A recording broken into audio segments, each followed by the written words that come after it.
আচ্ছা, লাইভটা স্টার্ট হয়ে গেছে। আমি একটু শেয়ার দিয়ে আমাদের কথাটা স্টার্ট করছি।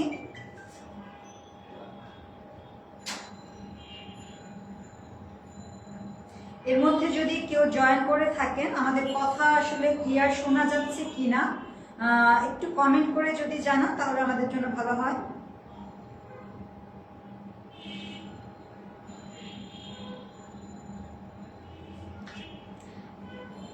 কেউ যদি জয়েন করে থাকেন, আমাদেরকে ক্লিয়ার দেখা যাচ্ছে কিনা এবং শোনা যাচ্ছে কিনা একটু কাইন্ডলি কমেন্ট করে জানিয়ে দিতে পারেন।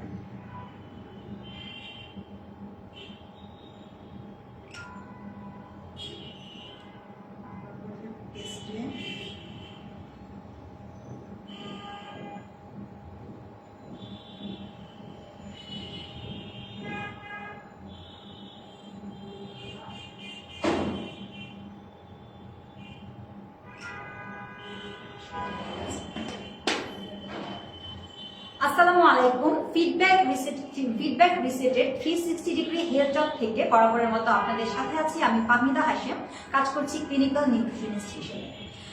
ফিডব্যাক রিসেট থেকে আমরা বরাবরই প্রতি সপ্তাহে একটা করে লাইভ করে থাকি এবং প্রতি সপ্তাহের লাইভগুলোতে আপনারা যারা আসলে আমাদের সাথে আছেন তারা দেখেন যে আমি বিভিন্ন স্বাস্থ্য বিষয়ক টপিক নিয়ে কথা বলে থাকি। তো এবার থেকে আসলে আমাদের প্রতি মাসে একজন গেস্ট ডায়েটিশিয়ান আমাদের সাথে উপস্থিত থাকবেন। যেমন আজকে এই মুহূর্তে আমার সাথে উপস্থিত আছেন বার্ডেন জেনারেল হসপিটালের প্রধান পুষ্টিবিদ শামসুন নাহার মহুয়া আপা, যিনি আসলে আমরা যারা ফুড অ্যান্ড নিউট্রিশনের স্টুডেন্ট আছি যারা আছি তাদেরকে আসলে নতুন করে আপাকে ইন্ট্রোডিউস করানোর কিছু নেই। আপা আমাদের জন্য একটা লিডিং পজিশনে আছেন। এখন যত স্টুডেন্টরা ফুড অ্যান্ড নিউট্রিশনে পড়ালেখা করছেন তাদের ইন্টার্ন করা, তাদের যে ওয়েটা জার্নি নিউট্রিশনের, এটা কিন্তু আপার হাত দিয়ে আসলে শুরু হয়। তো আপা বার্ডেনের প্রধান পুষ্টিবিদ হিসেবেও আছেন, আমাদের যে নিউট্রিশন অ্যাসোসিয়েশন আছেন সেখানেও কিন্তু আপা সংযুক্ত আছেন এবং ন্যাশনাল এটাতে, এবং আপা আমাদের যে ন্যাশনালি গভর্নমেন্ট থেকে যে বিভিন্ন প্রজেক্ট এবং সরকারি যে পুষ্টি বিষয়ক কাজগুলো হয় সেই প্রতিটা কাজের সাথেও কিন্তু আপা যুক্ত আছেন। তো আপা এই মুহূর্তে আমার সাথে আছেন। আপা আসসালামু আলাইকুম, কেমন আছেন?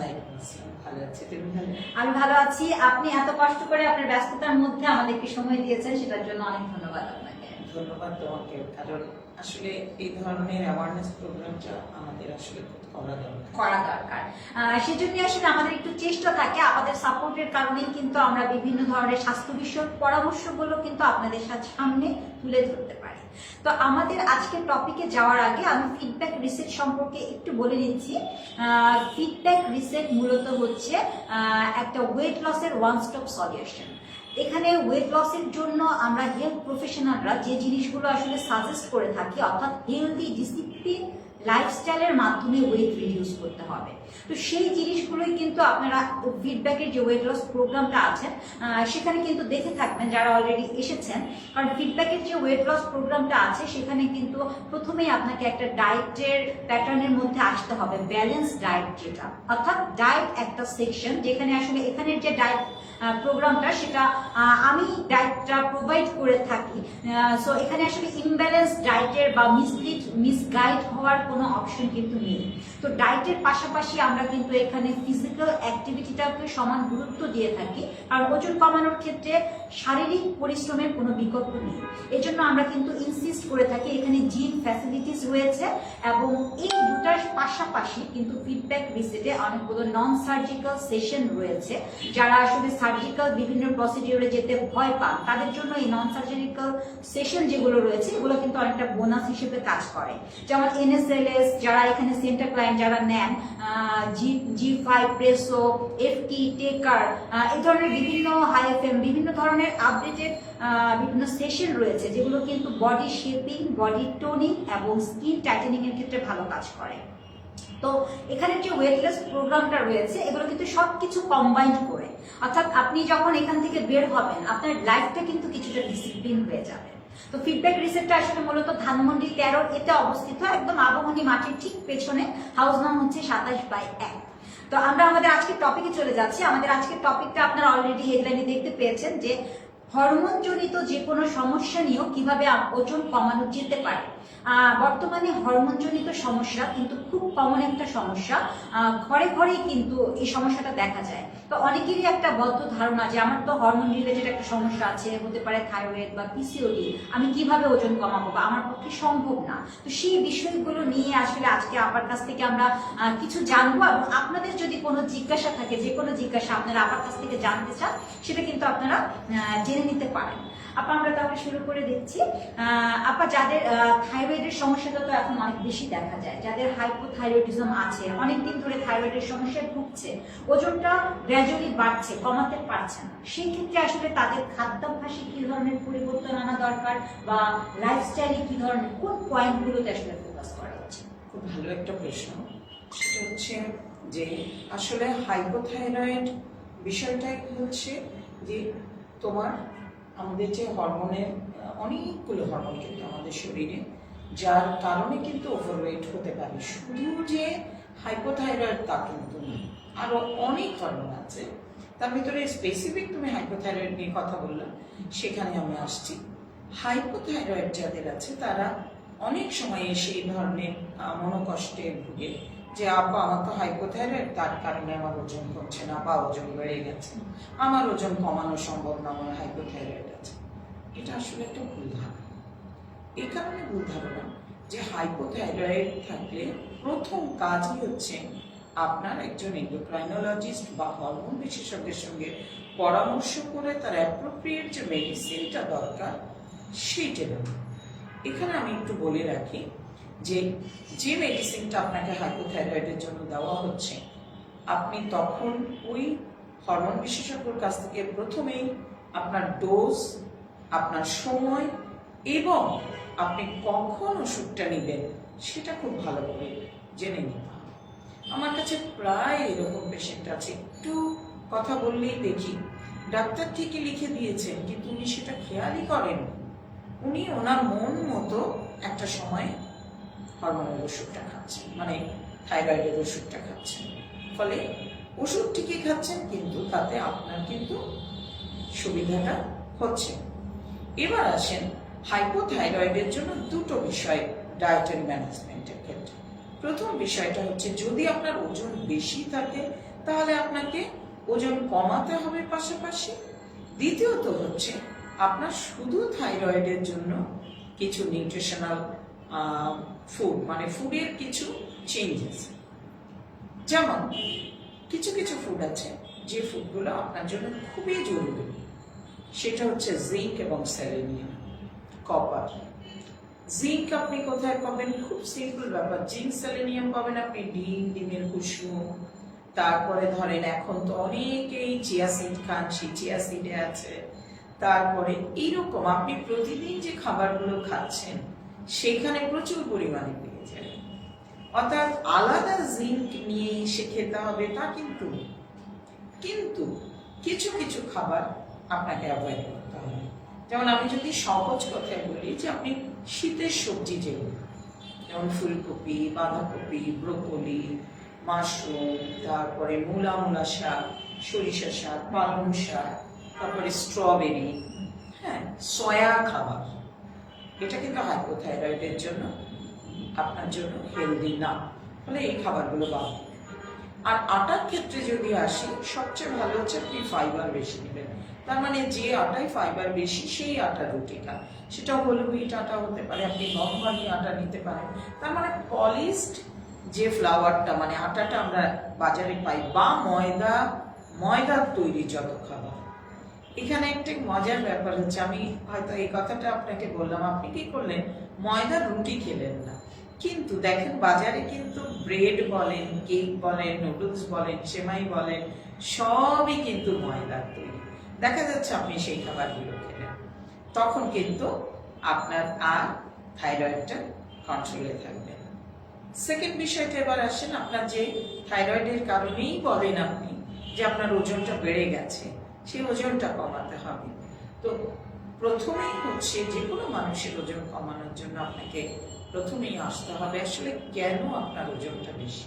আমি যদি এখানে স্পেসিফিক থাইরয়েড নিয়ে কথা বলছি যে হাইপোথাইরয়েডের কারণেই আপনার ওজন বেশি, তাহলে ম্যানেজমেন্ট, ড্রাগ ম্যানেজমেন্ট এবং হাইপোথাইরয়েডের ওষুধ খাবারগুলো বাদ দিয়ে পাশাপাশি আপনাকে লো ক্যালোরি খাবারে কিছুটা আসতে হবে।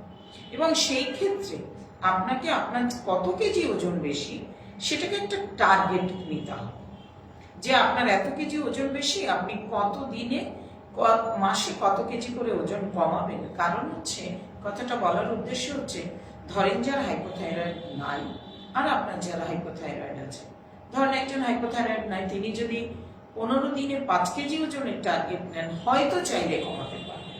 কিন্তু হাইপোথাইরয়েডের যা, সে হচ্ছে কিরকম, 2 পা সামনে যাবে তো 1 পা পিছিয়ে আসবে। তার মানে আপনি যদি ধরেন ওনার মতন একই কাজ করেন, ওনার 5 কেজি কমলো, আপনার হয়তো 2.5 কেজি কমবে বা 3 কেজি কমবে বা 2 কেজি কমবে। এটা depends on your activity. So আগে টার্গেটটা নিতে হবে যে এত কেজি ওজন বেশি আপনি কতটা সময় ধরে করবেন। কারণ হচ্ছে ম্যাজিক্যালি ওজন কমানো যাবে না। সেই ক্ষেত্রে একেবারে প্রপার মেডিকেশনের পাশাপাশি আপনাকে একেবারে থেরাপিউটিক ম্যানেজমেন্ট অনুযায়ী আপনার ডায়েটটা নিতে হবে। সেই ডায়েটটা কিন্তু নর্মাল ডায়েটে, মানে আপনি যা খাচ্ছেন শুধু এগুলো বাদ দিলেই হলো তা কিন্তু না। আপনাকে একটা সিস্টেমেটিক ডায়েট মেনটেন করতে হবে, তাহলে থাইরয়েডও কন্ট্রোলে রাখা সম্ভব। আর থাইরয়েড কিন্তু কোনোদিন সেরে যায় না। অনেকেই ভাবেন কি যে আমি অনেকদিন ওষুধ খেয়েছি, নিজেই ওষুধটা অফ করে দেন। এই ভুলটা আপনারা করবেন না। যদি আপনার চিকিৎসক বলে থাকেন যে আপনার ওষুধ এখন আর লাগবে না, তাহলে ঠিক আছে, কিন্তু উইদাউট দ্যাট আপনি নিজে কখনো ওষুধ অফ করবেন না। এটা ডায়াবেটিস প্রেশারের মতো সাপ্রেস রাখতে হয়, কন্ট্রোলে রাখতে হয়, এটা ছেড়ে দিতে হয় না। ফলে আপনি যেমন একজন হরমোন বিশেষজ্ঞর তত্ত্বাবধানে থাকবেন, অবশ্যই একজন পুষ্টিবিদের তত্ত্বাবধানে থাকবেন, তাহলে আপনি ভালো থাকবেন। অসংখ্য ধন্যবাদ আপাকে। যারা আসলে এই মুহূর্তে দেখছেন, আপা কিন্তু খুব চমৎকার কয়েকটা পয়েন্ট বলেছেন। একজন অলরেডি প্রশ্ন করেছেন, মেহনাজ তারান্নুম হক, থাইরয়েডের জন্য কি কি খাবারের কোনো রেস্ট্রিকশন আছে? আপা অলরেডি বলে দিয়েছে, সয়া ফুড, প্রসেস ফুড, ময়দার তৈরি খাবার, অর্থাৎ প্রসেস ফুডগুলো। আপার কথা থেকে দেখেন দুটা জিনিস কিন্তু একদম ক্লিয়ার। একটা হচ্ছে যে থাইরয়েড যাদের আছে তাদেরও ওজন কমবে। আপা যে জিনিসগুলো বলে দিল, এগুলো যদি আপনি মেনটেন করেন তাহলে চমৎকার কমে। আমার অনেক পেশেন্ট আছে কমেছে, চমৎকার ভাবে কমে। অনেকে ভাবে আপা যে আমারটা এখন আর কমবে না, তার মানে ওজন কমবে আপনার, কিন্তু আপনার একটা রিয়েলিস্টিক গোল রাখতে হবে। যেহেতু আমার একটা হরমোনাল ইস্যু আছে, একজন স্বাভাবিক মানুষের হয়তো 5 কেজি কমে যাবে, আপা যেটা মেনশন করলেন, আমার হয়তো সেক্ষেত্রে 3 কেজি কমতে পারে। তো অনেকে এক্সপেক্ট করেন কেন আমার উনার মতো কমছে না, বা 5 কেজি উনার কমছে, আমার কেন কমছে না। তো আমার ফিজিক্যাল স্ট্যাটাস অনুযায়ী কিন্তু রিয়েলিস্টিক গোলটা রাখতে হবে। তো যাদের থাইরয়েড হরমোন আছে তারাও কিন্তু ইজিলি, আপনারা কিন্তু প্রতিদিন অসংখ্য পেশেন্ট দেখেন, এবং এই যে আপা বললো থাইরয়েডের অনেক পেশেন্ট আছে যাদের ওজন কমে যাচ্ছে। তো অবশ্যই আপনার ওজন কমবে, সেই ক্ষেত্রে ব্যালেন্স ডায়েট এবং আপনার যে খাবারের কথাগুলো বললো, প্রসেস ফুড, এই জিনিসগুলো কিন্তু অবশ্যই মাথায় রাখতে হবে। এবং আমাদের ফিডব্যাক রিসেটের কিন্তু অনেক সেন্টার ক্লায়েন্ট আছে আপা, যারা থাইরয়েড নিয়ে আসে, অনেক ওজন বেশি, ওরাও দেখা যায় যে ফিজিক্যাল স্ট্যাটাস থেকে সাইকোলজিক্যালি অনেক বেশি আপসেট। ডেফিনেটলি যখন অনেক পরিশ্রম করার সত্ত্বেও আউটকামটা ভালো আসে না, তখন তো স্বাভাবিকভাবে মানুষ একটু কষ্ট পায়। তারপরে তো আপা আমি মনে করি যে লেগে থাকতে হবে, ডেফিনেটলি যে কোনো কিছুতে লেগে না থাকলে আউটপুটটা আমরা পাবো না। তো আপা আমরা যে থাইরয়েড নিয়ে একটা কথা বললাম, আপনি শুরুতে বলেছেন যে অনেক ধরনের আসলে হরমোনাল সমস্যা বলতে থাইরয়েড আর পিসিওডি না। তারপরে এখন বর্তমান সময়ে আসলে অনেক ছোট ছোট অ্যাডোলেসেন্ট বাচ্চাদেরও দেখি আপা যে পিসিওডির সমস্যা, 15-16 বছর, অনেক ওজন বেশি, 90 কেজি, ছোটবেলা থেকেই পিসিওডির প্রবলেম হয়ে যাচ্ছে। তো এই ক্ষেত্রে আসলে কোন জিনিসগুলো, আমরা যেটা গাইনোকোলজিস্টের কাছে যাচ্ছি বা যে কোনো হেলথ প্রফেশনালের কাছে যাচ্ছি, প্রথম সাজেশনটাই কিন্তু আসে যে ওয়েট রিডিউস করতে হবে। সেক্ষেত্রে আসলে পিসিওডি পেশেন্টদের করণীয়টা আসলে এখানে সবচেয়ে বড় বিষয় হচ্ছে পিসিওএস বা পিসিওডি কি। সেটা হচ্ছে, এটা কিন্তু শুধুমাত্র মেয়েদেরই হয়। এটা একটা ফিমেল হরমোন। এটা মেয়েরা যে বাচ্চাদের নিতে থাকে, মানে রিপ্রোডাক্টিভ যে হরমোনটা থাকে, এই ক্ষেত্রটাই যে ওভারিটা থাকে, সেই ওভারিতে আপনার প্রচুর পরিমাণে সিস্ট, এটাকে বলে পিসিওএস বা পিসিওডি। দুটো ভেতরে একটু পার্থক্য আছে। পিসিওএস এর ক্ষেত্রে প্রথম বিষয়টাই হচ্ছে যে আপনি সিস্ট নতুন করে যাতে আর নতুন করে অনেক সিস্ট তৈরি না হয় সেটাকে প্রতিরোধ করা। দ্বিতীয়ত হচ্ছে যেটা হয়ে আসছে সেটাকে ব্রেক করা, মানে ভাঙা এবং সেটাকে কমানো।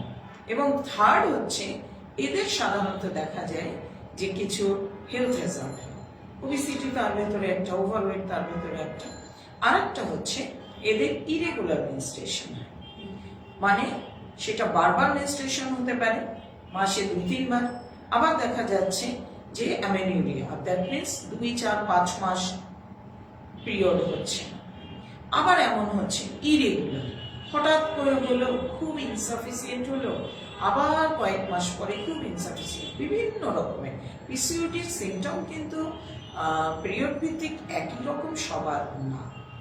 অতএব এই ক্ষেত্রে সবচেয়ে আগে আপনাকে গাইনির সঙ্গে কথা বলতে হবে এবং পাশাপাশি যে কাজটা করতে হবে যে এই যে আপনার কোন স্টেজে আপনি আছেন। যেমন যদি ধরি আমি একটা আনম্যারিড টিনেজ মেয়ে, তার ক্ষেত্রে কিন্তু আমি ফার্টিলিটিটাকে অত প্রেফারেন্স দিব না। আমি দেখবো তার ওজন বেশি আছে কিনা। সবচেয়ে মজার ব্যাপার হচ্ছে খুব লিন অ্যান্ড থিন আন্ডারওয়েট মেয়েদেরও কিন্তু পিসিওএস হচ্ছে। অতএব এমন না যে পিসিওএস হলেই যে ওভারওয়েট হবে তা কিন্তু। অতএব এটা কিন্তু বিবেচনার বিষয়।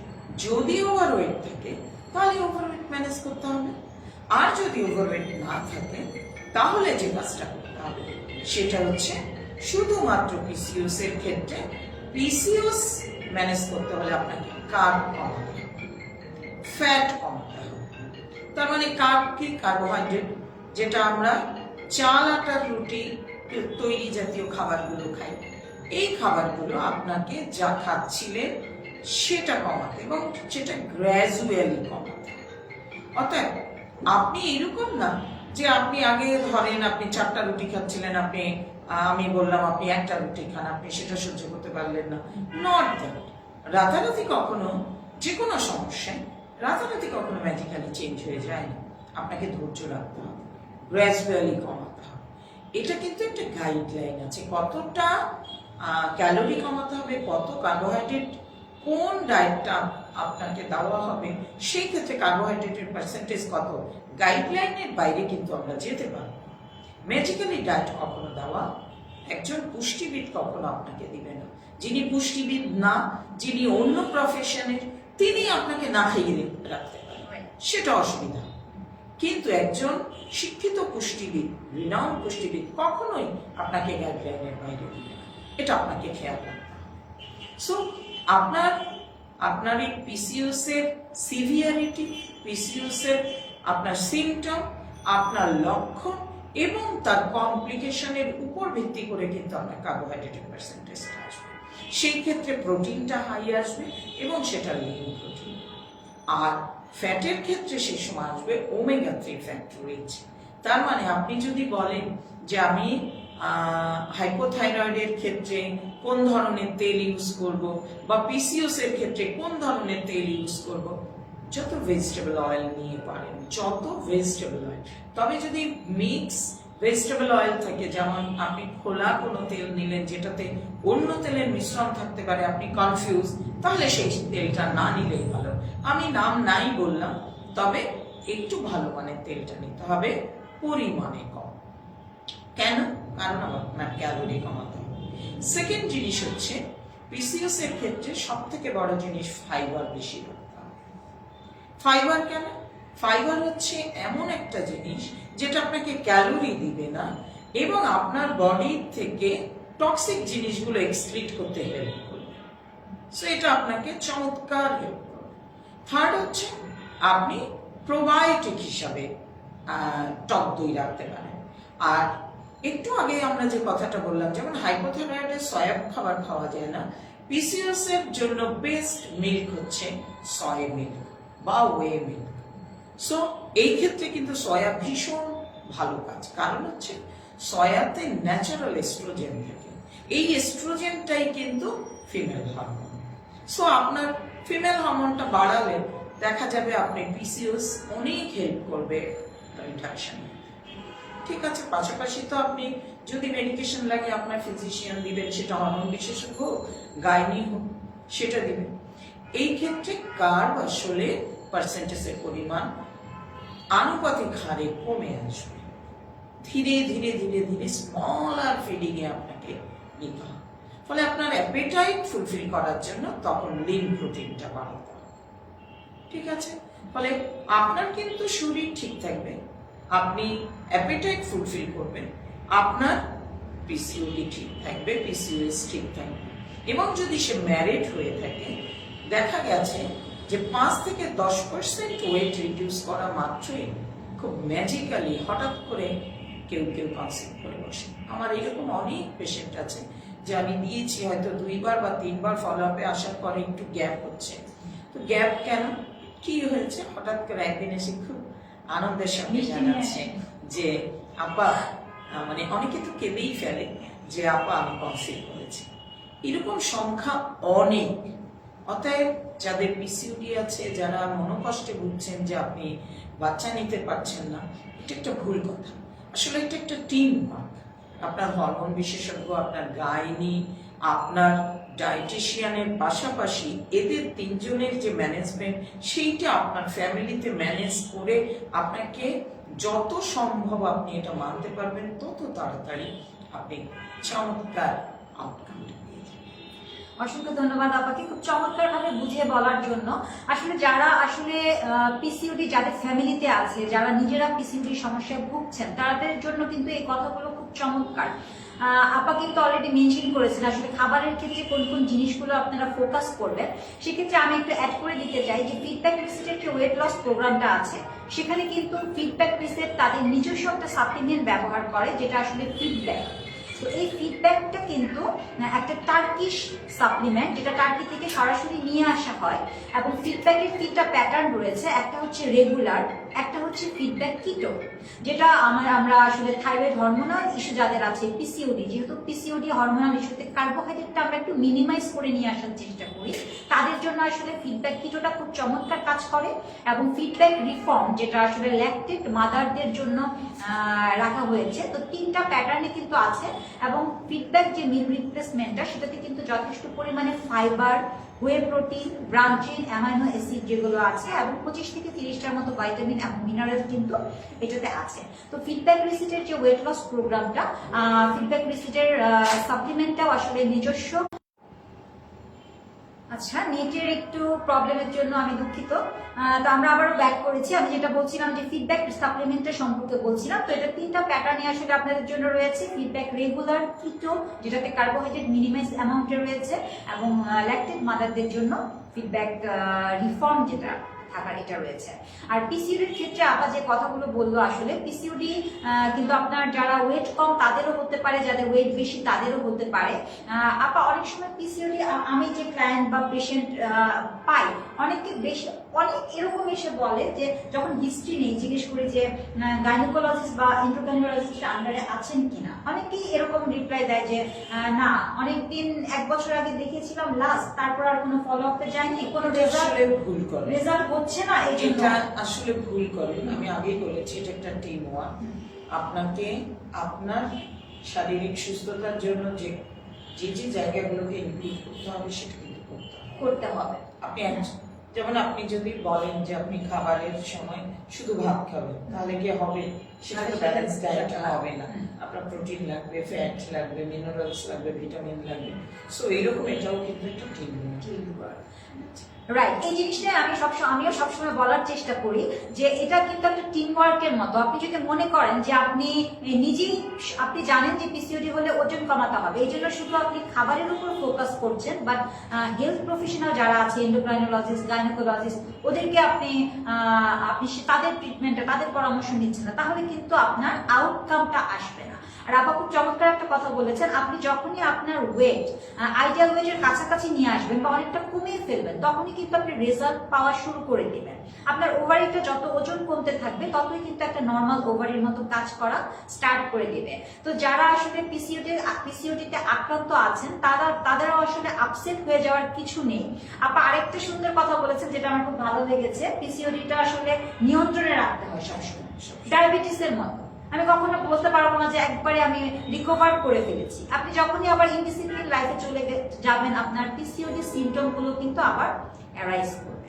তো আমরা থাইরয়েড পিসিওডি নিয়ে শুনলাম।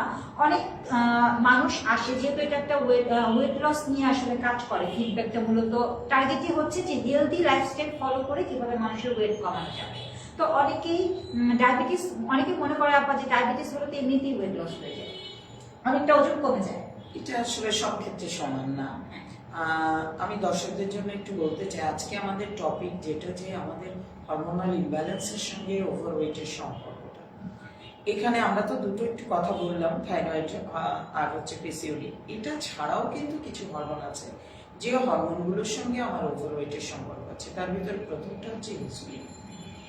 ইনসুলিন কিন্তু নর্মালি যে কাজটা করে যে এটা আমাদের ডিপোজিট থাকে, এটা আপনি খাবার খাচ্ছেন, খাবার থেকে যে গ্লুকোজটা আসছে সে আপনার সেলে গ্লুকোজটাকে পৌঁছে দিয়ে সেটা থেকে এনার্জি তৈরি করছে। তো অতিরিক্ত যে গ্লুকোজটা সেটা কিন্তু আপনার লিভারে এসে জমা হচ্ছে। কখনো কখনো এই যে ইনসুলিন, যখন দেখা যায় ইনসুলিন রেজিস্ট্যান্স নামে একটা ক্ষেত্র আছে, যখন কারো ইনসুলিন রেজিস্ট্যান্স হয়ে যায় তখন কিন্তু ওই গ্লুকোজটা আর সেল নিতে পারে, তখন আরো ইনসুলিন বের হচ্ছে। আলটিমেটলি কি হচ্ছে, ডিপোজিশনটা বেড়ে যাচ্ছে এবং সেলের ডিপোজিশন বেড়ে গিয়ে আস্তে আস্তে ফ্যাট এর ডিপোজিশনটা বেড়ে যাচ্ছে। আলটিমেটলি আপনার কি হচ্ছে, ওভারওয়েট হচ্ছে। ঠিক যখন ইনসুলিন রেজিস্ট্যান্স হচ্ছে তখন কিন্তু ইনসুলিন সেন্সিটিভিটি কমে যাচ্ছে। দুইজন কিন্তু বিপরীত। সো আপনার তখন প্রথম কাজ হচ্ছে ইনসুলিন সেন্সিটিভিটিটাকে বাড়ানো, এবং ইনসুলিন সেন্সিটিভিটি বাড়াতে হলে প্রথম কাজই হচ্ছে ফাইবার রিচ ফুডগুলো খান, এক্সারসাইজ করেন এবং হেলদি একটা ঘুম, যেটা রাতে ঘুমাতে হবে। সারা পৃথিবীর মানুষ গাইডলাইন দেখেন ডার্ক নাইটে ঘুমায় কেন? এই বেনিফিটগুলো পাওয়ার জন্য। এটা গেল ইনসুলিন। সেকেন্ড জিনিস হচ্ছে আমাদের কিছু হরমোন আছে, যেমন আমরা খাবার খাই। কেন খাবার খাই? আমাকে কি করে, আমার শরীরের একটা হরমোন আছে, সে আমার হাইপোথ্যালামাসকে নক করে, আমার ব্রেনকে নক করে, তুমি এখন ক্ষুধার্ত, তুমি এখন খাও। এটাকে বলে লেপটিন। এই হরমোনটা আমার ব্রেনকে নক করে, তুমি খালি আছো, তুমি খাও, তুমি ক্ষুধার্ত, তুমি খাও। আবার সেই আবার আমাকে নক করে আমি যখন খাবার খাচ্ছি যে তুমি আর কেউ না, তোমার পেট ভরে গেছে। ফলে এই লেপটিন কিন্তু ইমব্যালেন্স হতে পারে। এই লেপটিন ইমব্যালেন্স যাতে না হয় সেই জন্য আপনাকে কিছু কাজ করতে হবে। সেটার ভেতরে আমি কাজগুলোতে পরে আসছি। ফলে এটার কারণেও কিন্তু যদি এমন হয় কেউ প্রচুর খুব দ্রুত খাচ্ছে এবং খুব স্ন্যাকিং করে, মানে এটা খাচ্ছেন সেটা খাচ্ছেন এবং মুখ চলছে, হয় না, দেখলেই খেতে থাকে, অল্প অল্প করে খাচ্ছেন কিন্তু সার্বক্ষণিক স্ন্যাকিং করছেন, অথবা খাবার খাচ্ছেন কম কিন্তু খাবারটা খুব হাই ক্যালোরি খাবার খাচ্ছেন, তার ডিপোজিশনটা বেশি হচ্ছে। কিরকম দেখেন, যেমন অনেক পেশেন্ট এসে বলে না না আপা আমি ভাত খাই না, আমি ভাত ছেড়ে দিয়েছি। তাহলে ক্ষুধা লাগলে কি করেন, এই এক প্যাকেট বিস্কিট খায় বা ছোট ছোট 4-5টা সিঙ্গাড়া খায়।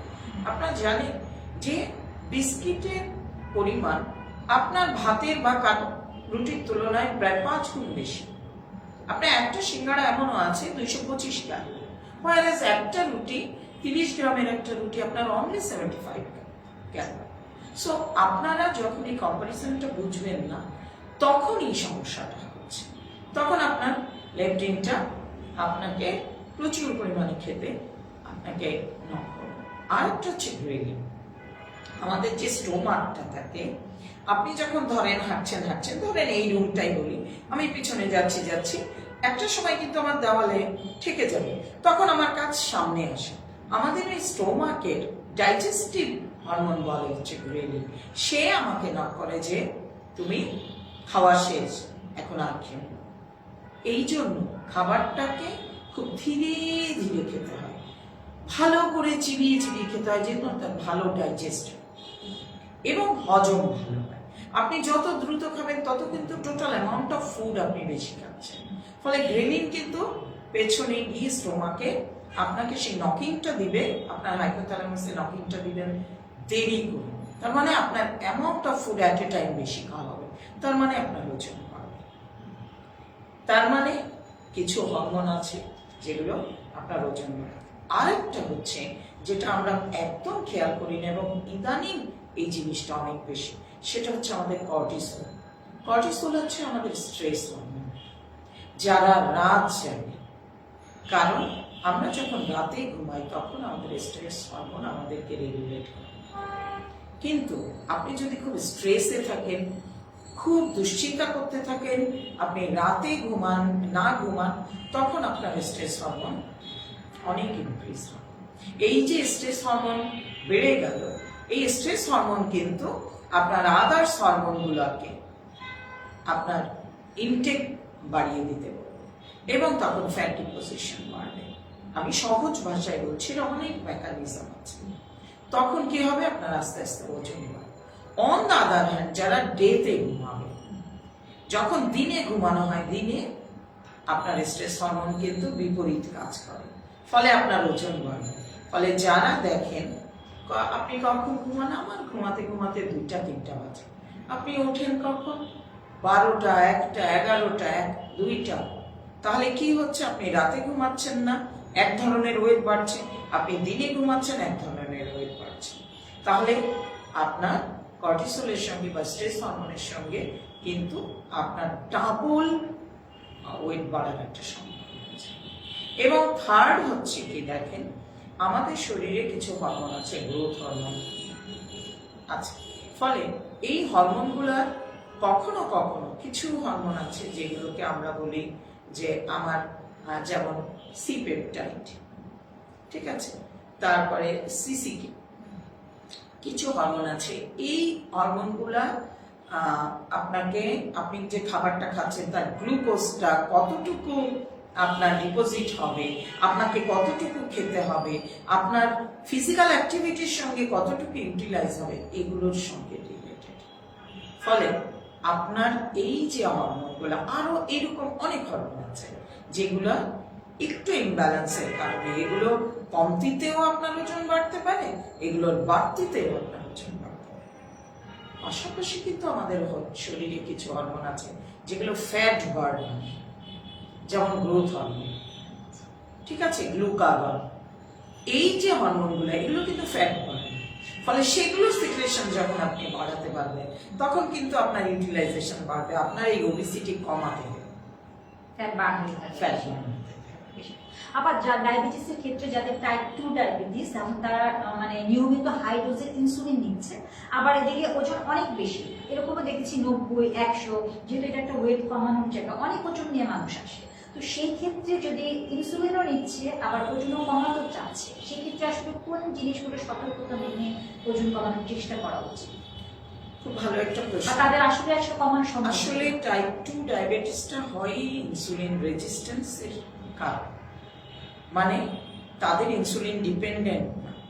সো যখন ডায়াবেটিস ধরা পড়ে, তখন যখন ট্রিটমেন্ট শুরু হয়, তাদের প্রথম দিন থেকে বেস্ট অপশন হচ্ছে আপনি ইনসুলিন নিয়ে শুরু করেন। কিন্তু আমাদের দেশে মানুষ, আমি জানি না কেন, যে অনেকেই হয়তো সুইটা নিতে ভয় পান, বা ইনসুলিনের দাম বেশি, বা যে কোনো সার্কামস্টান্সেসের কারণে ইনসুলিনে ভয় পান। অনেকেই এমন বলেন জীবনের শেষ চিকিৎসা ইনসুলিন, মানে ইনসুলিন নেওয়া মানেই হচ্ছে ওটা নিয়েই যেতে চাই না। এক্স্যাক্টলি, এটা কিন্তু ভুল ধারণা। ওষুধ কিন্তু ইনসুলিন না।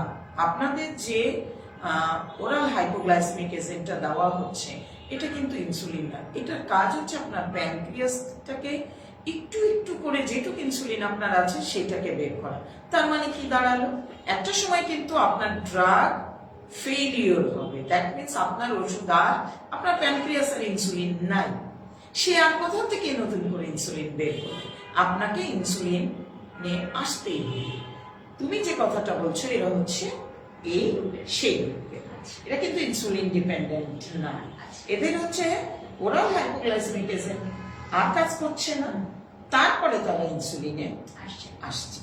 ফলে তখন কি হচ্ছে, এই যে ওরাল হাইপোগ্লাইসেমিক এজেন্ট নিয়েছে, তাদের ডায়েটারি ম্যানেজমেন্টটা ঠিক ছিল না, প্লাস ইনসুলিন রেজিস্ট্যান্স, সেক্ষেত্রে কিছু ওভারওয়েট হয়েছে, এখন ইনসুলিন নিচ্ছে, ফলে সব কিছু মিলিয়ে ধীরে ধীরে ধীরে ধীরে ওজনগুলো বেড়েছে। ফলে এই কাজগুলো লাইফস্টাইলের কারণেই কিন্তু ওজনগুলো বেড়েছে, ইনসুলিনের কারণে কিন্তু ওজনটা বাড়ে। ফলে আপনাকে যে কাজ করতে হবে এই রোগীদের ক্ষেত্রে, ইনসুলিনের পাশাপাশি ডেফিনেটলি আপনার ইনসুলিনের ডোজ, আপনি কতবার ইনসুলিন পাচ্ছেন, কেউ 2 বার পায়, কেউ 3 বার পায়, ইভেন কেউ বেসাল বোলাস মিলিয়ে 4 বারও পাচ্ছে। অতএব আপনি কতটুকু ইনসুলিন পাচ্ছেন, কত ইউনিট পাচ্ছেন, কখন কখন পাচ্ছেন, খাবারের কত সময় আগে পাচ্ছেন, বা বেসাল পেলে আপনি কোন সময়টাতে পাচ্ছেন, তার কত সময় আগে আপনি ডিনার করেছেন, এই অনেক কিছুর উপর ভিত্তি করে আপনার ডায়েটারি ইন্টারভেনশনটা দরকার, যেটাকে আমরা মেডিকেল নিউট্রিশন থেরাপি বলি, ডিজিজ ওরিয়েন্টেড। এই মেডিকেল নিউট্রিশন থেরাপিটা আপনাকে তখন মেনটেন করতে হবে এবং ধীরে ধীরে আপনার ওজন কমবে। তবে এখানে খুব ইম্পর্টেন্ট হচ্ছে আপনাকে ফিজিক্যালি অ্যাক্টিভ থাকতে হবে, কারণ ইনসুলিন রেজিস্ট্যান্সের ক্ষেত্রে যত প্যানক্রিয়াসকে আপনি এক্সারসাইজ করবেন তখন আপনার অল্প ইনসুলিনও তাদের অ্যাক্টিভিটি লেভেলটা বাড়বে, ক্যাপাবিলিটিটা বাড়বে, তখন ইউটিলাইজেশন ভালো হবে, সুগার, ব্লাড সুগারটা কন্ট্রোলে থাকবে, ফলে আলটিমেটলি ইনসুলিনের ডোজ কমবে। ঠিক আছে বিষয়টা? অর্থাৎ এই ক্ষেত্রে আপনাকে একেবারে একটু ভিন্ন স্টাইলে আপনাকে ওয়েট ম্যানেজমেন্ট আসতে হবে। অনেকেই ভাবেন ইনসুলিন নিয়ে কম খাওয়া যাবে না, ওয়েট কমানো যাবে না। আসলে পরিমাণ কম বিষয় না, ক্যালোরিটা হিসাব করে নিতে। আচ্ছা, আপা খুব চমৎকার একটা কথা বলেছে আসলে। কারণ এই প্রশ্নটা আমাদের সেন্টার ক্লায়েন্ট যারা আছে, ফিডব্যাক রিসিটে যারা আসলে ওজন কমাতে আসেন, অনেক আইডিটিন ইনসুলিন নিচ্ছেন যারা টাইপ 2 ডায়াবেটিস, তারা কিন্তু আসেন এবং এসে বলেন যে আমি কি আসলে পারবো, মূলত প্রথমেই তারা আসলে জানতে চায়। এখানে কিন্তু আরেকটা গ্রুপ আছে যেটা বললেন আইডিটিএম, যেটা ইনসুলিন ডিপেন্ডেন্ট ডায়াবেটিস। এখন কিন্তু টাইপ 1 ডায়াবেটিসদের ক্ষেত্রেও কিন্তু মানে কম বয়সীদের যেটাকে আমরা বলছি, তাদের মধ্যে কিন্তু ইনসুলিন রেজিস্ট্যান্স হচ্ছে অনলি ফর ওবেসিটি। আচ্ছা, মানে বয়স কম, 12, 13, 14, 15, কিন্তু তারা কিন্তু টাইপ 2 ডায়াবেটিস মানে রেজিস্ট্যান্স এর কারণে ডায়াবেটিস, এরা কিন্তু ওভারওয়েট। সাধারণ কিন্তু ইনসুলিন ডিপেন্ডেন্ট যারা, তারা কিন্তু ওভারওয়েট হয় না, বরঞ্চ ডায়াবেটিস ধরা পড়া মাত্রই কয়েক কেজি ওজন কমে যায় বাচ্চাদের ক্ষেত্রে। তো আশা করি আপার কথাগুলো কিন্তু খুব সুন্দরভাবে চমৎকারভাবে বুঝিয়ে বলেছেন। যারা আসলে ওয়েট থাকেন, ইনসুলিন নিচ্ছেন ডায়াবেটিসটাকে ম্যানেজ করার জন্য, আপা যেটা বললেন এটা সবসময় আপনারা সবাই মাথায় রাখবেন যে গ্র্যাজুয়ালি আপনি যখন টোটাল ম্যানেজমেন্টের মধ্যে আসবেন, ট্রিটমেন্টের মধ্যে থাকবেন, গ্র্যাজুয়ালি অল্প অল্প করে আপনার ওজনটা কিন্তু কমতে থাকবে। তাই যারা ইনসুলিন নিচ্ছেন তারা যে ওজন কমাতে পারবেন না এরকম না, অবশ্যই আপনাকে চেষ্টা করতে হবে এবং গ্র্যাজুয়ালি। এখন যার ডায়াবেটিস নেই তার যেভাবে ওজন কমবে, আমাদের তো স্বাভাবিকভাবে আপনার সেভাবে কমবে না। তো রিয়েলিস্টিক গোলটা আমাদেরকে সবসময় মাথায় রাখতে হবে এবং এন্ড অফ দ্য ডে আপা যেটা বললেন যে আপনাকে অবশ্যই ক্যালোরি রিডাকশনে আসতে হবে। আপনি খাবার সবই খাবেন, আপনার পোর্শন কেমন হবে সেটা ফিক্স করে আমাদেরকে ক্যালোরিটা কমে আনতে হবে। তো ফিডব্যাক রিসিটে আমাদের অলরেডি ইনসুলিন নিচ্ছেন এমন অনেক ক্লায়েন্ট কিন্তু ওজন কমাতে আসেন, তো তারা নিজেদের রেজাল্টটাও কিন্তু দেখতে পাচ্ছেন যে এখানে কিন্তু ব্যালেন্স একটা ডায়েট আমি প্রোভাইড করে থাকি এবং আপনাদের ক্ষেত্রে যে সতর্কতাগুলো আসলে মেনে ডায়েট করা দরকার সেগুলো কিন্তু প্রোভাইড করা হয়। এখানে হেলদি না এমন কোনো কিছুই কিন্তু সাজেস্ট করা হয় না। আর ঘুরে ফিরেই কিন্তু লাইফস্টাইল, ডিসিপ্লিন লাইফের কথা কিন্তু ঘুরে ফিরেই চলে আসছে। তো আবার কথাগুলো আসলে যারা ইনসুলিন নিচ্ছেন আবার ওজনও বেশি, এই কথাগুলো কিন্তু অবশ্যই মাথায় রাখার চেষ্টা করবেন এবং আপনার ডেইলি লাইফে অ্যাপ্লাই করার চেষ্টা করবেন। আমরা অনেক লাইভ দেখি, স্বাস্থ্য বিষয়ক প্রোগ্রাম দেখি, এগুলো কিন্তু অ্যাপ্লাই করতে হবে, না হলে কিন্তু আপনি আউটপুট পাবেন না। আমরা আমাদের পরবর্তী প্রশ্নে চলে যাচ্ছি। আপা আমরা এতক্ষণ হরমোন, থাইরয়েড হরমোন, পিসিওডি, বিভিন্ন হরমোন নিয়ে আমরা কথা বললাম, ইনসুলিন নিয়ে। অনেকেরই দেখা যায় যে এই হরমোনজনিত সমস্যার কারণে ইনফার্টিলিটি স্পেসিফিক ভাবে সবারই না, এই সমস্যাটা অনেকেরই হয় এবং তারা খুবই আসলে প্রচন্ড আপসেট হয়ে যায় যে আমি বোধহয় আর কনসিভ করতে পারবো না, বা আমি কি আসলে এটার কি কোনো ওয়ে আছে কিনা। আবার অনেকেই মনে করেন একটা জিনিস যে সবাই আমরা আমাদের ডায়েটিশিয়ানরা যেটা ফেস করি, এসে জিজ্ঞেস করা আপা এমন কোনো খাবার আছে যেটা খেলে আমার ইনফার্টিলিটির সমস্যা চলে যাবে? তো সেই আসলে মিথের জায়গাটা আসলে কি, মানুষের ভুল ধারণাটা আসলে কি আপনি যদি বলতেন? ইনফার্টিলিটি কথাটার অর্থ কিন্তু আসলে একটু অন্যরকম। ইনফার্টিলিটি কথাটার অর্থ হচ্ছে, ইনফার্টিলিটি বিষয়টা ছেলেদেরও হতে পারে, মেয়েদেরও হতে পারে। আবার ধরেন সেকেন্ডারি ইনফার্টিলিটিও হতে পারে, যে প্রথম বাচ্চাটা হয়েছে তারপরে সেকেন্ড বেবিটা, সেক্ষেত্রেও হতে পারে। এগুলো সবই হরমোন রিলেটেড। সো ইনফার্টিলিটির ক্ষেত্রে যাদের, তাদের ক্ষেত্রে প্রথম কাজই হচ্ছে আপনার কোন ধরনের ইনফার্টিলিটি। যেমন পিসিওস থেকে এক ধরনের ইনফার্টিলিটি হয়। সো আপনার কজটা কি, কজের পাশাপাশি সিভিয়ারিটিটা কোথায়, আপনার গাইনি এবং হরমোন বিশেষজ্ঞ দুইজনের সঙ্গে কথা বলতে হবে। এবং দেখবেন তাদের দুইজনেরই ম্যানেজমেন্টে আপনাকে লেখা থাকবে যে আপনার ডায়েটারি ইন্টারভেনশনটা নিতে হবে, মানে থেরাপিউটিক ডায়েটটা নিতে হবে। কারো ওভারওয়েট থাকলে ওয়েট কমানোর জন্য, আর কারো যদি ওভারওয়েট না থাকে তাহলে ওনারা স্পেসিফিক ভাবে বলে দেন যে তাদের ফার্টিলিটি গ্রো করার জন্য কিছু ফুড আছে, যে ফুডটা তাদেরকে নেওয়ার জন্য ডায়েটটা নিতে হবে। তো ফার্টিলিটিটাকে বাড়ানোর জন্য কিছু ফুডের ভেতরে সবচেয়ে প্রথম ফুডটা হচ্ছে প্রোটিন। কারণ প্রোটিন হচ্ছে মানুষের ডিম্বাণুটাকে তৈরি করে। তাহলে প্রোটিনটা কোন প্রোটিন নেবেন? প্রোটিনের সঙ্গে তো ফ্যাট অ্যাটাচড, তখন প্রোটিনটা আসবে হচ্ছে egg protein. That means egg white নিতে পারেন, ফিশ নিতে পারে, ওমেগা 3 ফিশ নিতে পারে। তখন যদি মিল্ক আসে তাহলে মিল্কটা ফ্যাটলেস বা লো ফ্যাট বা মিল্ক ওরিয়েন্টেড, যেমন ইয়োগার্ট হতে পারে, মানে টক দই হতে পারে, ছানা। আচ্ছা, টেকনিক্যালিটি ইস্যুর কারণে একটু গ্যাপ হয়ে গিয়েছিল, আমরা আবার ব্যাক করেছি। তো আমরা যেটা নিয়ে কথা বলছিলেন আসলে ইনফার্টিলিটি। তখন আসলে প্রথমে আইডেন্টিফাই হওয়া দরকার, মানে অ্যাসেসমেন্ট যেটাকে আমরা বলি, যে ইনফার্টিলিটিটা কোন লেভেলে। ঠিক আছে। সেকেন্ড জিনিস হচ্ছে খাবারের ক্ষেত্রে সবসময় মনে রাখতে হবে কিছু ফুড আছে, যেমন আমরা বলি যে ফলিক অ্যাসিড, আয়রন, এই জিনিসগুলো হচ্ছে, ফলিক অ্যাসিড হচ্ছে যে কোনো একটা মেয়ের যদি ইনফার্টিলিটি হয়ে থাকে, এটা হচ্ছে একটা মেয়ের ফার্টিলিটিকে গ্রো করে। দেখবে যে প্রিকনসেপশনাল কেয়ার বলে একটা টার্ম আছে। প্রিকনসেপশনাল কেয়ার কথাটা কেন? কারণ তাকে তখন এই ফলিক অ্যাসিডটা স্টার্ট করা হয়। ঠিক আছে।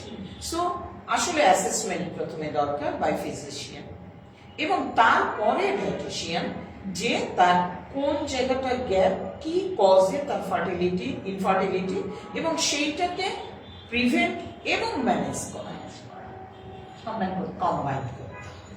কিছু ফুড কমন, বাট কিছু কিছু ফুড আছে খুব স্পেসিফিক। ঠিক আছে। তখন তাকে সেই ফুড এবং তার অ্যাভেলেবিলিটি সোর্সের উপর বেস করে তাকে দিতে হবে। যেমন ধরি আমি যদি বলি যে ফাইবার প্রচুর পাওয়া যায়, আপনি ওটস খান, এমন একজন পেশেন্টকে বললাম যে ওটস জীবনে চিনেই না, সেই আনঅ্যাভেল ফুড দিলে কিন্তু তার জন্য অ্যাভেলেবেল হতে হবে, তার ক্যাপাসিটি থাকতে হবে নেওয়ার। সবসময় ডায়েট কিন্তু তিনটা জিনিস মেনটেন করতে হয়। এটা হচ্ছে ইন্ডিভিজুয়াল, কখনো কারোর সঙ্গে কারো ডায়েট মিলবে না, ইন্ডিভিজুয়াল। এবং সেকেন্ড জিনিস হচ্ছে তার কালচারালি অ্যাপ্রোপ্রিয়েট হতে হবে। কালচারালি কথাটা কেন বললাম? একজন মুসলমান হতে পারে, ধরেন একজন হিন্দু উইডো হতে পারে, তিনি দেখা গেল পেঁয়াজ রসুনটা পর্যন্ত খায় না, তিনি অ্যানিমাল প্রোটিনই ছন না। তাহলে আপনি যদি বলেন সেলেনিয়ামের জন্য তাকে ডিম খেতে হবে, তাই না? সেটা তার পক্ষে মানা সম্ভব না। ঠিক আছে। এবং থার্ড হচ্ছে অ্যাভেলেবিলিটি। অ্যাভেলেবিলিটি ডিপেন্ডস অন অনেকটা ফিনান্সিয়াল এবং অনেকটা এনভায়রনমেন্ট। যেমন মৌসুমি একটা ব্যাপার, যে আমাদের শীতে আর যে সবজিটা পাই আমরা গরমে কিন্তু সেই সবজি পাই না। এখন যদি আমি গরমের সবজি একজন পেশেন্টকে অ্যাডভাইস করলাম শীতে নেবে, এটা তো তার জন্য অ্যাভেলেবল না। ঠিক আছে, এই তিনটা জিনিস খুব ইম্পর্টেন্ট একটা ডায়েটের ক্ষেত্রে। সেটাই আপা খুব চমৎকার করে আসলে বললেন, যারা ইনফার্টিলিটি সমস্যায় ভুগেন তারা আসলে সাইকোলজিক্যালি অনেক আপসেট থাকেন, আমরাও সেটা বুঝতে পারি। কিন্তু যে ভুলটা আসলে আমরা সবসময় করি, মনে করি যে একটা খাবার দিয়ে, আসলে একটা খাবার খেলেই আমার কোনো সমস্যার সলিউশন হবে না, আমাদেরকে কম্বাইন একটা ট্রিটমেন্টের মধ্যে আসতে হবে। আপনার চিকিৎসক একজন হেলথ প্রফেশনালের আন্ডারে থাকতে হবে, আমাদের ডায়েটিশিয়ান বা নিউট্রিশনিস্টের সাথে কম্বাইন করে। এই যে আপা জিনিসটা বললো, একটা খাবার, অনেক হয়তো আপনি ভাবছেন আমি ডিম প্রতিদিন কিভাবে খাবো, আমি তো একটা নর্মাল, আমার ভাত জোগাড় করতে আমার অনেক কষ্ট হয়, ডিম ডাল ভাত জোগাড় করতে। তো একজন পুষ্টিবিদ কিন্তু আপনাকে সাজেস্ট করতে পারে যে আপনি ডিম যদি আপনি নিতে না পারেন, আপনার অ্যাভেলেবিলিটির মধ্যে কোন খাবারটা আপনার প্রোটিনের ঘাটতিটা পূরণ করে দেবে। তো সেই কারণেই কিন্তু সবকিছু আমাদের নিজেদের ভাবে বোঝা অনেক সময় সম্ভব হয়ে ওঠে না। এই জন্য ইনফার্টিলিটি নিয়ে যারা চিন্তিত আছেন, তারা যদি আপনার সিমটম ওয়াইজ, আপনার আপা যেটা বারবার বলছেন প্রতিটা সমস্যার ক্ষেত্রে যে কি কারণে আপনার এই সমস্যাটা হয়েছে, সেটা আইডেন্টিফাই করে ট্রিটমেন্টটা নিতে হবে, পাশাপাশি কিন্তু ডায়েটের ব্যাপারটা আসবে।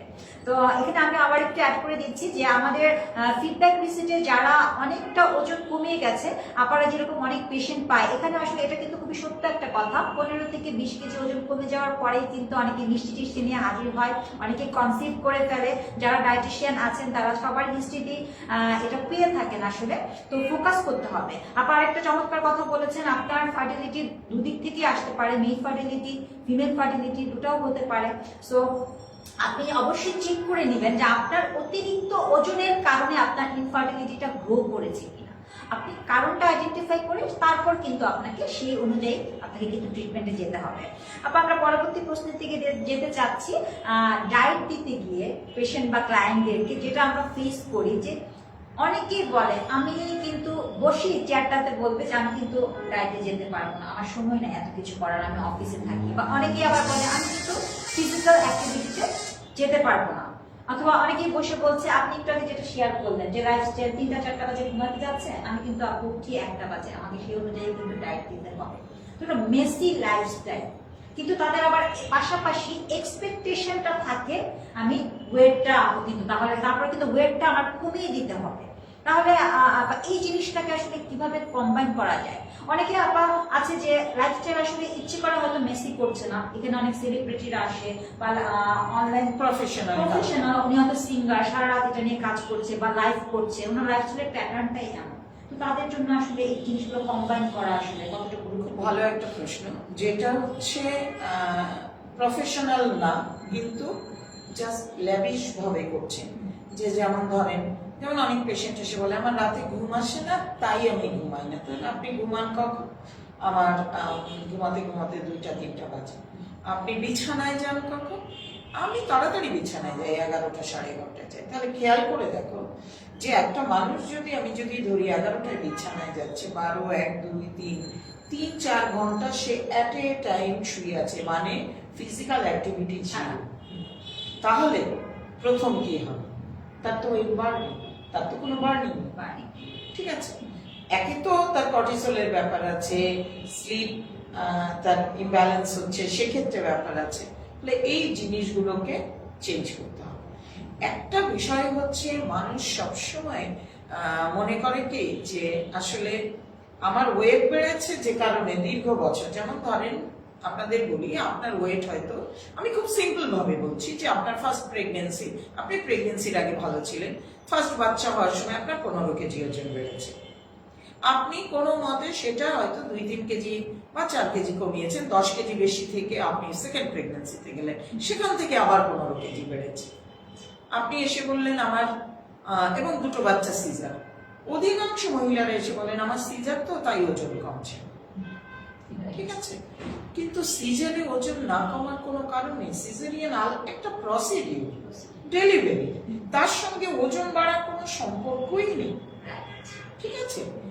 আপনি ফিজিক্যালি ইনঅ্যাক্টিভ থাকছেন ভয়ে, যেহেতু আমার সিজার সেহেতু আমি ফিজিক্যালি অ্যাক্টিভ থাকছি না, দ্যাটস ওয়াই আপনি যা খাচ্ছেন, ল্যাকটেটিং এর খাবারটা বেশি খেতে হয়, তখন ডিপোজিশনটা হচ্ছে।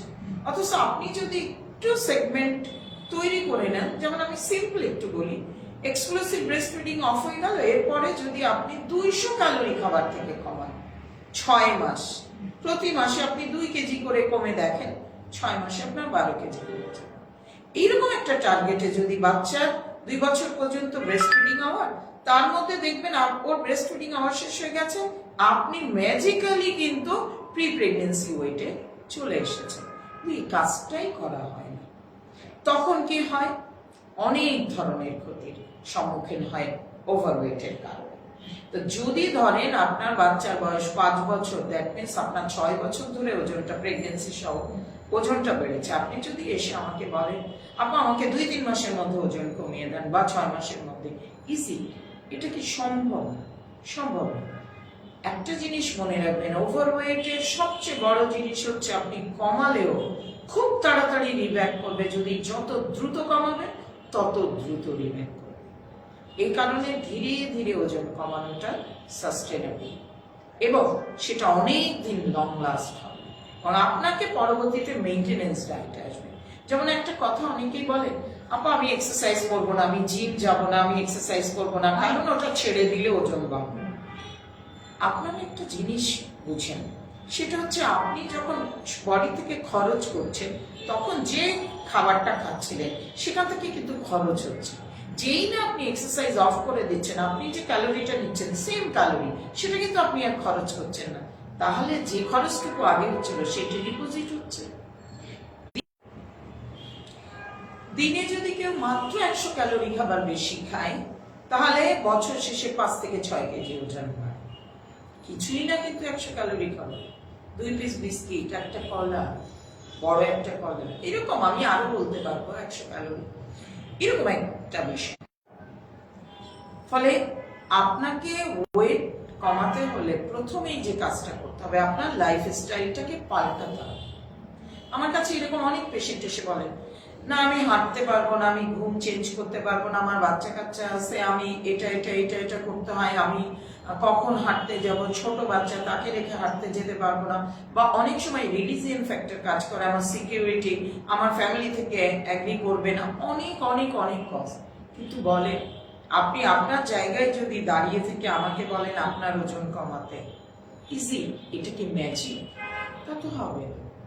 অ্যাকচুয়ালি আপনি 24 আওয়ার আপনার সঙ্গে থাকেন বলে আপনার একবারে সম্ভব না, ধীরে ধীরে চেঞ্জ করে আপনার লাইফস্টাইলটা চেঞ্জ করেই আপনার ওজনটা কমাতে হবে। আমি একজন গাইড, আপনাকে বলে দিতে পারবো কি করতে হবে, কিন্তু আমি কিন্তু আপনাকে ওজন কমাবো না একজন পুষ্টিবিদ হিসাবে, কোনোদিনও না। শুধু পুষ্টিবিদ না, আপনার ফ্যামিলি মেম্বার দ্বিতীয় কোনো জন কিন্তু আপনার ওজন কমাবে না। ওজন কমানোটা এতই পার্সোনাল, যেমন আপনার নিজস্ব ঘুম, খাওয়া, গোসল করা, ওয়াশরুমে যাওয়া এতটাই পার্সোনাল, সম্পূর্ণ আপনার উপর নির্ভর করবে। অতএব এটা হবে না। দ্বিতীয় বিষয়টা হচ্ছে, যদি সেরকম ব্যস্ততা থাকে তখন আমাদের টোটাল ম্যানেজমেন্টে কিছু চেঞ্জ হয়। কিরকম? ভ্যারাইটি ডায়েট আছে, সেই ডায়েটগুলো অ্যাপ্লাই করা হয়। সেকেন্ড জিনিস হচ্ছে, যদি সেটা আমরা ধরেন আমি ফলো আপ করলাম, আমি খুব ভালো একটা রেজাল্ট পেলাম না, তখন আমাকে যেতে হবে মেডিকেশন। মেডিকেশন অনেক ধরনের, এবং মেডিকেশনটা সাধারণত ফিজিশিয়ান দ্বারা হয়ে আসলেই ভালো। কারণ আপনার ফ্যাট বার্নার লাগতে পারে, আপনার ইনসুলিন রেজিস্ট্যান্স থাকলে সেরকম হতে পারে, আপনার পাশাপাশি পিসিওএস থাকলে মেটফর্মিন লাগতে পারে, আপনার আর্লি স্টেজ গ্রুপের লাগতে পারে। কোন ধরনের মেডিকেশন লাগবে সেটা কিন্তু আপনার ফিজিশিয়ান আপনাকে ঠিক করে দেবে। এই দুইটাতেও যদি আপনার না হয়, আপনার আবারও থার্ড প্রসেসে আসতে হবে, দ্যাট ইজ বেরিয়েটিক সার্জারি, মানে আপনার স্টোমাকের সাইজটাকে ওটি করে কমিয়ে ফেলা। 3টা প্রসিডিউর আছে বেরিয়েটিকের। সো আপনার কোনটা অ্যাপ্রোপ্রিয়েট হবে সেটাও কিন্তু বেরিয়েটিক সার্জন আপনাকে ঠিক করে দেবেন। অতএব এটা সিঙ্গেল একটা প্রসিডিউর না, এটা ম্যাজিক্যালি কখনো হবে না, স্টেপ বাই স্টেপ আপনাকে আসতে হবে। সেটাই। তাহলে দেখা যাচ্ছে আপা, আমরা আসলে নিজে থেকে অনেকটা বেশি ওজন নিজে আসলে কমিয়ে ফেলা সম্ভব না। অবশ্যই আপনাকে একজন এক্সপার্টিজের সাহায্য নিতে হবে। উনি একজন এক্সপার্ট ডায়েটিশিয়ান বা নিউট্রিশনিস্ট হতে পারেন, একজন ওয়েল নোন চিকিৎসক হতে পারেন, অর্থাৎ আপনার যে প্রবলেম সেই অনুযায়ী কিন্তু আপনাকে একটা প্রপার গাইডলাইনের ভেতর থেকে কিন্তু আপনাকে এটা করতে হবে। আর ল্যাকটেড মাদারদেরকে নিয়ে আপনি কিন্তু খুব চমৎকার একটা কথা বলেছেন, আমরা সবসময় এক্সক্লুসিভ ব্রেস্ট ফিডিং এ একেবারে নো ডায়েট। অ্যাকচুয়ালি এখানে যেটা খুব সুন্দর একটা কথা তুলেছে দেখে আমি বললাম, যারা এক্সক্লুসিভ ব্রেস্ট ফিডিং করবেন এই সময় ল্যাকটেটিং এ কিন্তু মাকে একটু বেশি খেতে হয়, এই জায়গাটা কম্প্রোমাইজ করবেন না। একটা মানুষের ভিত হচ্ছে এক্সক্লুসিভ ব্রেস্ট ফিডিং। আপনার ওজনটা আপনি 6 মাস পরের থেকে কমান। তবে হ্যাঁ, ল্যাকটেটিং এ 3 থেকে 4 কেজি ওজন বাড়ার একটা ঝুঁকি থেকে আপনি চাইলে ল্যাকটেটিং ডায়েট করেও, পুষ্টিবিদের সহায়তা ল্যাকটেটিং ডায়েট করে ওই 3-4 কেজিকে প্রিভেন্ট করতে পারেন। বাট প্রেগনেন্সিতে ল্যাকটেশনে ওয়েট রিডাকশন করা যাবে যাবে, সেটাই এটা তাহলে মাথায় রাখতে হবে। যারা আসলে 3 মাস 4 মাস পরে আসলে বেবি ডেলিভারি হওয়ার একদম অস্থির হয়ে যান, তাদেরকে অবশ্যই অন্তত 6 মাস পর্যন্ত নিজের স্বাস্থ্য এবং বাচ্চার খাবার এবং পুষ্টির দিকে খেয়াল রেখে কোনো প্রকার ডায়েটে কিন্তু যাওয়া যাবে না, এবং খুব ওয়েট রিডিউসিং ডায়েটে যাওয়া যাবে।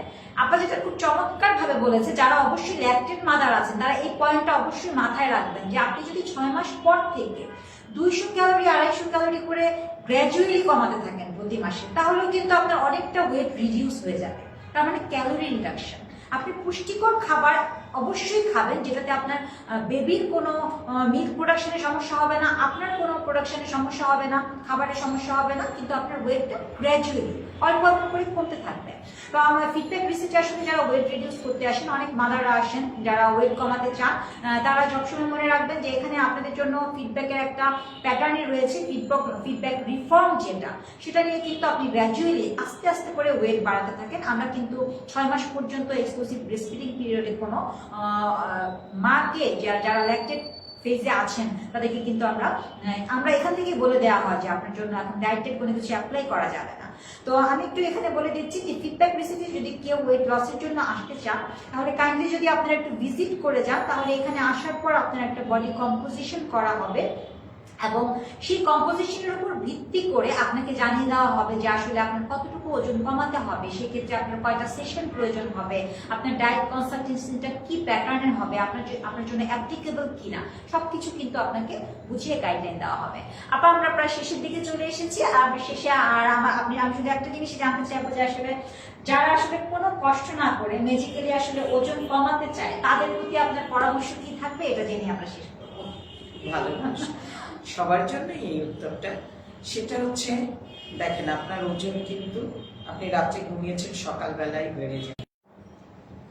সবার জন্য বলছি যে ওজন যেমন হঠাৎ করে বাড়ে না, ম্যাজিক্যালি হঠাৎ করে এই নেট দেখে, এই কাক বাদ দিয়ে, এই কফির মধ্যে ঘি দিয়ে, ডিম ঘি দিয়ে ভেজে, এই একেবারে উল্টা পাল্টা আনহেলদি ডায়েট করে কখনোই ওজন কমাবেন না।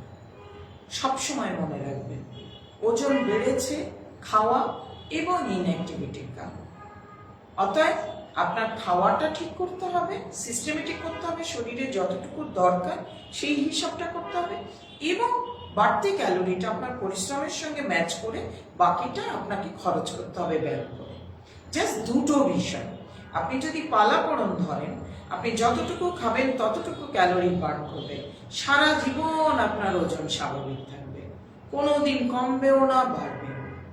অতএব সবার জন্য আমার একটাই উপদেশ যে আপনারা ওজন বাড়তে দিবেন না। ওজন বাড়লে অনেক অনেক অনেক সমস্যা। অতএব ওজন অনেক বাড়িয়ে তারপরে ওজন কমানোর প্রসেসে যাবেন না। ওজন যাতে না বাড়ে, ওজন যাতে স্বাভাবিকে থাকে, সেই সিস্টেমে থাকে। খাবার হিসাব করে খান। তবে এখানে খুব গুরুত্বপূর্ণ, খাবার শুধু ক্যালোরি কমালে চলবে না, আপনি অ্যাট এ টাইম আপনার পোর্শন সাইজ ঠিক রাখতে হবে। আপনি কতটুকু খাবার খাচ্ছেন, আজকে বেশি খেলেন কালকে কম খেলেন, এটাও প্রতিদিন একই সময়ে একই পরিমাণে খাবারটা খাওয়ার চেষ্টা করেন। পোর্শনটা ঠিক রাখেন, গ্যাপটা ঠিক রাখেন, যে একটা খাবার খেয়ে কত সময় পরে দ্বিতীয় খাবার খাচ্ছিলেন, টাইমিংটা ঠিক রাখেন, এবং খাবারে যদি ওভারওয়েট থাকে তাহলে ক্যালোরি কিভাবে কমাবেন সেই ঠিক রাখেন। ধরেন আপনি হোস্টেলে থাকেন, আপনার রান্না একসঙ্গে হয় না, আপনি ক্যালোরি কিভাবে খাবেন? আপনি খাবার থেকে শুধু ফুডগুলো কেটে নেবেন, আপনি তেল মশলাটা নিয়ে, এরকম ভাবে নিজেই নিজে প্রসিডিউরটা ঠিক করে নেন, দেখবেন ধীরে ধীরে কমে আসবে। আর থার্ড হচ্ছে আপনি রাতে ঘুমাবেন 6 থেকে 7 ঘন্টা এবং প্রতিদিন একটা নির্দিষ্ট পরিমাণে এক্সারসাইজ করবেন। এটা অবশ্যই নির্ভর করবে আপনার কত কেজি ওজন বেশি, তার উপরে কি ধরনের এক্সারসাইজ করতে পারবেন সেটার উপরে। অর্থাৎ আপনি ঠিক করে নেন সেগমেন্টটা, সেইটা করলে এই 3টে জিনিসের কম্বিনেশনে কখনো ওজন বাড়বে না, আপনি সারা জীবন স্থিতিক থাকতে পারবেন। থ্যাংক ইউ আপা, আপনাকে অসংখ্য ধন্যবাদ আজকে এত সুন্দর চমৎকার সব আমাদেরকে অ্যাডভাইস দেওয়ার জন্য। আশা করি যারা দেখেছেন এবং যারা ইন ফিউচার দেখবেন তাদের জন্য অনেক হেল্পফুল হবে। ধন্যবাদ যারা এতক্ষণ দেখছিলেন আমাদের সাথে থাকার জন্য। আমি আবারও বলে দিচ্ছি, কেউ যদি ফিডব্যাক রিসিটের মাধ্যমে ওয়েট রিডিউস করতে চান, আপনারা একবার এসে ভিজিট করে যাবেন এবং সমস্ত প্রসিডিউরটা কিভাবে হয় সেটা মেনটেন একটু আপনারা নিজে বুঝে জেনে যাবেন যে আপনার জন্য আসলে এই প্রসিডিউরটা কতটুকু অ্যাপ্লিকেবল। এবং আমি আবার শেষে আবারও বলে দিচ্ছি যে ফিডব্যাক রিসিটের যে ওয়েট লস প্রোগ্রামটা, সেটা আমরা পুরোপুরি কিন্তু হেলদি লিভিং অর্থাৎ ডিসিপ্লিন লাইফস্টাইল, যেটা আমাদের আজকের আলোচনায় বারবার ঘুরে ফিরে এসেছে, proper slip, physical activity, diet, তো ওই প্রত্যেকটা জিনিসকে ইনসিস্ট করে বুস্ট করে কিন্তু আমরা টোটাল ওয়েটটা এখানে ফিডব্যাক রিসিটে কমানোর চেষ্টা করা হয়। তো যারা এতক্ষণ সাথে ছিলেন সবাইকে আবারও ধন্যবাদ দিয়ে আজকের মতো এখানেই শেষ করছি। আল্লাহ হাফেজ, সুস্থ থাকবেন, ভালো থাকবেন।